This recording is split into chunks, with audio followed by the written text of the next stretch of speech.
उन्हें यहाँ फिक्र है हरदम नई तर्जे ज़फ़ा क्या है। हमें यहाँ शौक़ है देखें सितम की इंतहा क्या है। दहर से क्यों खफा रहें चरख का क्या गिला करें। सारा जहां अदू सही आओ मुकाबला करें। नमस्कार दोस्तों, आप सभी का स्वागत है अद्वैत एजुकेशन में। और आज है 28 सितंबर। आज ही के दिन हमारे भारत के महानायक जिनको शहीद आजम के रूप में जाना जाता है, भगत सिंह जी का जन्म हुआ था। बहुत सारे वेबसाइट्स या फिर कुछ सोर्सेस में 27 सितंबर भी हमको देखने को मिलता है, लेकिन यह महत्वपूर्ण नहीं है कि उनका जन्मदिन कब था। महत्वपूर्ण यह है कि क्या उनके विचार आज हमारे दिल में जिंदा हैं, क्या आज हम उनको मानते हैं, या फिर केवल आज के दिन यानी कि 28 या फिर 27 सितंबर के दिन एक दिन हम उनको समझ लेते हैं, पूछ लेते हैं और 23 मार्च को बस उनको याद कर लेते हैं। क्या उनकी कुछ बातें, उनकी जो सीख आज भी हम युवाओं में है या फिर नहीं। आइए शुरुआत करते हैं। कुछ ऐसी बातें आज मैं आपको बताने वाला हूं जिनको सुनकर आपके रोंगटे भी खड़े हो जाएंगे और आपको जानकर आश्चर्य होगा, क्या वाकई भगत सिंह ऐसे थे जिनके बारे में हमने किताबों में पढ़ा कि उनको केवल एक क्रांति का सिंबल यानी कि क्रांति का प्रतीक कहा जाता है। जब भी हम भगत सिंह की हम बातें करते हैं तो जनरली हमारे दिमाग में सबसे पहले बंदूक और पिस्तौल, एक प्रकार से हिंसा वाली जो चित्र है, जो उनका जो झलक है वो हमको दिखता है, लेकिन वो भगत सिंह नहीं थे। थोड़ी बहुत मात्रा जरूर उनमें थी। भगत सिंह क्या थे, कौन थे, मैं उनके बारे में आज आपसे चर्चा करने वाला हूं। उनका जन्म कब हुआ, कहाँ हुआ, उनके माता पिता कौन थे, कैसे परवरिश हुई, ये सब बातें आज हम नहीं करेंगे। आज हम बातें करेंगे कि भगत सिंह थे कौन। क्या आज भी भगत जिंदा है? क्या आज भी हमको भगत की आवश्यकता महसूस हो रही है? क्या हम में से, आप में से कोई भगत बनने को तैयार है? शुरुआत करते हैं सबसे छोटी उसकी कहानी, बहुत कॉमन और पॉपुलर स्टोरी। जब वो बहुत छोटे हुआ करते थे तो एक बार खेतों में उनके पिताजी खेतों की जब बुआई कर रहे होते हैं, बीज डाल रहे होते हैं, तो एक बार नजर जाती है भगत सिंह के ऊपर। भगत सिंह क्या करते हैं, जो बंदूकें रहती हैं वो उनको बो रहे होते हैं, बंदूकों को वो खेतों में डाल रहे होते हैं। वो पूछते हैं, उनके पिताजी जब उनको देखते हैं तो पूछते हैं कि भगत तुम कर क्या रहे हो करके। तो जवाब देते हैं कि बाबूजी, जैसे आप जब बीज डालते हो ना तो बीज बड़ा हो जाता है, वैसे मैं बंदूकें डाल रहा हूं। जब ये बंदूकें और बड़ी हो जाएंगी, मतलब बहुत सारी मात्रा में मिल जाएगी, तब मैं इन फिरंगियों को यहां से दूर भगाऊंगा। अब यहां पर जो सबसे इंपॉर्टेंट जो चीज आई है वो आई है बंदूकों को भगत सिंह जी के द्वारा यहां पर गड़ाना और उनका उपयोग कर पाना। तो हमने पूरा का पूरा जो कंसंट्रेशन बंदूक पर कर दिया और भगत सिंह को बंदूक और पिस्तौल से जोड़ दिया। इसको समझने हमने देरी कर दी, या फिर यूं कहें हमने जल्दबाजी कर दी, हड़बड़ी कर दी, कि वो बंदूक तो एक जरिया था। उस प्रकार जब वो छोटा बच्चा था उसके दिमाग में वो चीजें थी कि बंदूक के सहायता से हम अंग्रेजों को भगा सकते हैं। अंग्रेजों को भगाना, साम्राज्यवाद को खत्म करना, इंपेरियलिज्म जिसको कहा जाता है, उनको खत्म करना भगत सिंह जी की मुख्य जो ध्येय था, या फिर उनका बोल सकते हैं जो मेन उद्देश्य था वो था।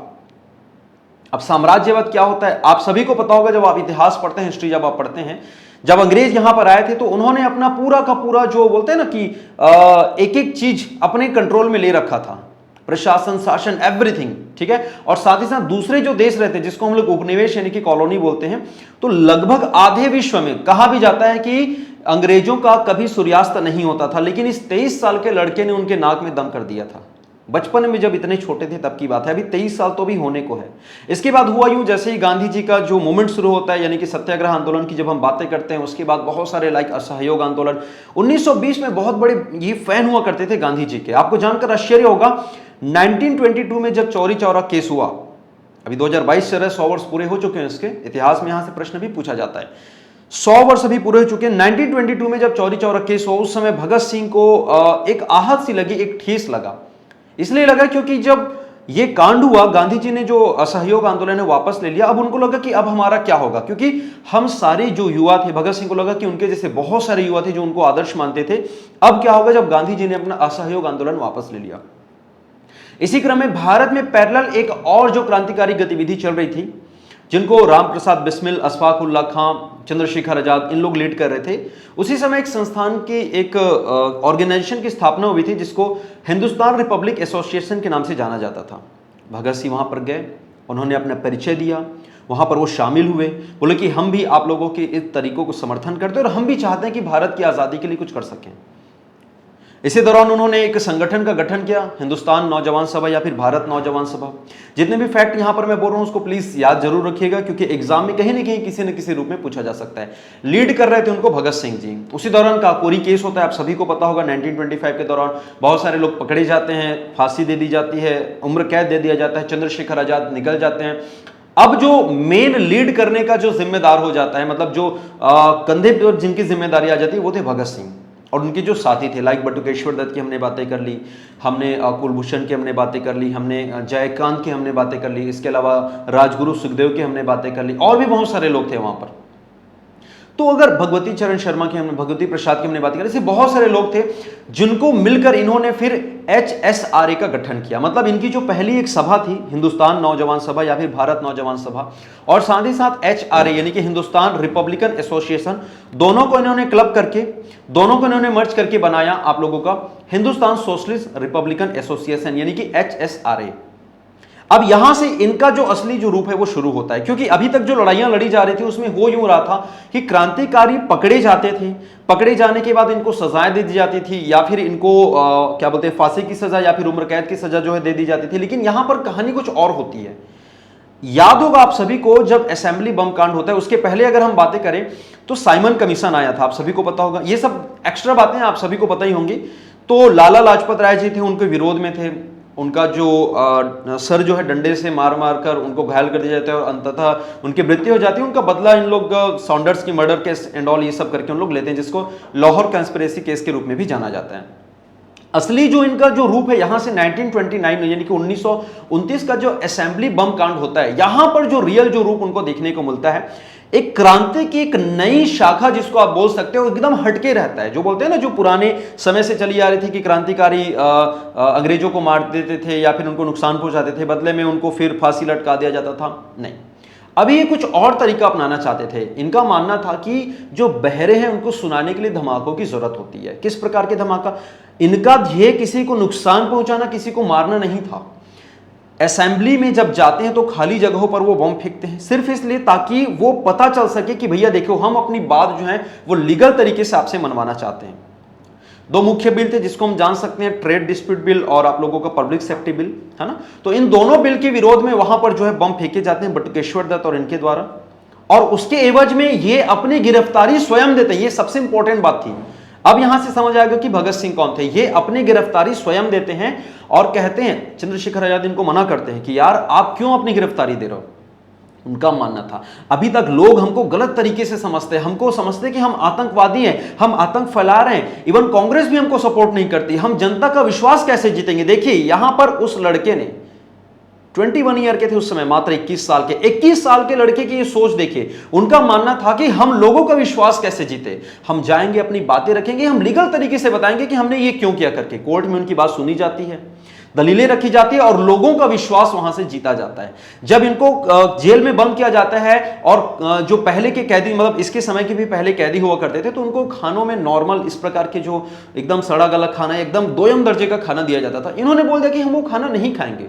ये अपने अधिकारों को लीगल तरीके से लड़ना सिखाया लोगों को। इन्होंने कहा कि अभी जो हम अमीर गरीब ऊंच नीच का ये जो भेदभाव कर रहे हैं ना अंग्रेजों के कारण, ये अभी आने वाले समय में भी रहेगा, आने वाले 100 साल में भी रहेगा, और इन्हीं सब चीजों से हमको निजात पाना है। उनकी एक जो लाइन थी, काफी महत्वपूर्ण लाइन थी, आप लोग इसको नोट जरूर करिएगा।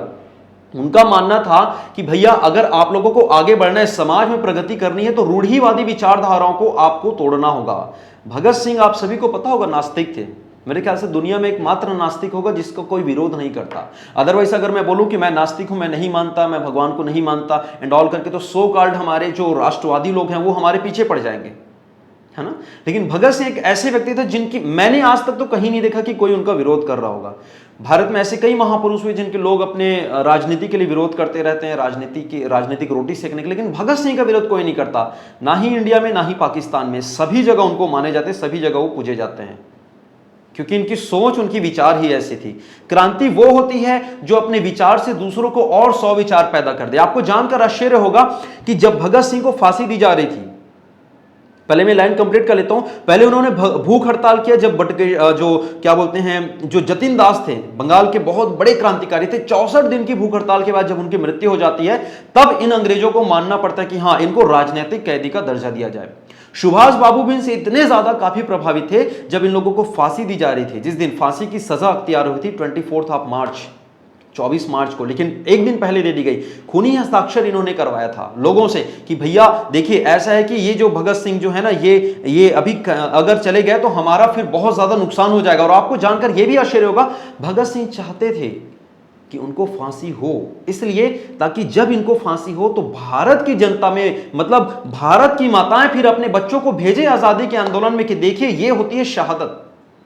बहुत सारे बच्चों को प्रश्न आता है कि सर 23 मार्च को ही क्यों दे दिया गया, 24 को जब अख्तियार किया गया था, लोगों को पता चल चुका था कि इस दिन इन तीनों को मतलब ये जो तीनों के तीनों जो है उनको फांसी देनी मतलब दी जाएगी। कौन कौन से? सरदार भगत सिंह, सुखदेव और राजगुरु। इन तीनों को फांसी दी जानी, ये बिल्कुल खबर फैल चुकी थी और लोग जो हैं एकदम ज्यादा मतलब उतावले हो चुके थे कि नहीं हम कैसे भी इनको छुड़ा के आएंगे करके। सभी लोग मीटिंग करने लगे, सभाएं करने लगे। अंग्रेजों में इतना डर फैल गया कि 24 तारीख की सुबह जो उनको फांसी देनी थी वो 23 तारीख को दी गई।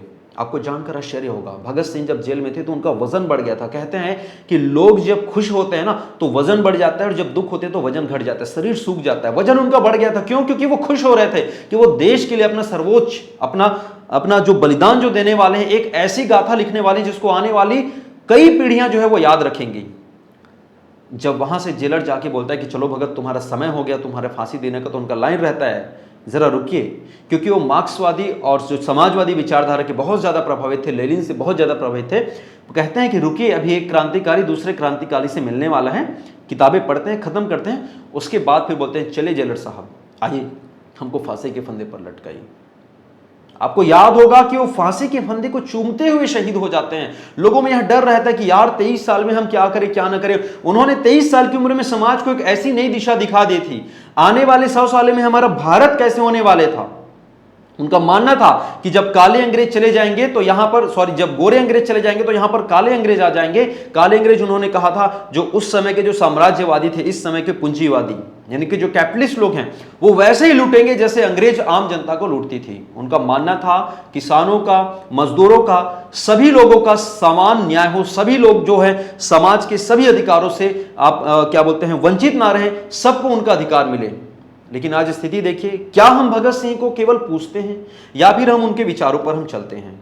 इनके बारे में मैं और कुछ ज्यादा कहना नहीं चाहूंगा। जो खुद इतनी बड़ी इतनी बड़ी हस्ती है, जिनके खुद विचार, जिनके खुद आइडियोलॉजीज दुनिया में माने जाते हैं, उनके बारे में हम भला क्या कह सकते हैं।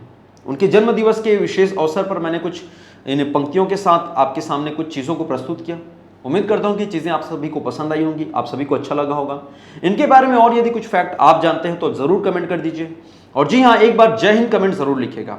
तो और ऐसे हम लोग मिलेंगे इंपॉर्टेंट अपडेट के साथ और किसी शूरवीर की गाथा के साथ। तब तक आप बने रहिए अद्वैत एजुकेशन के संग। Thank you so much. जय हिंद।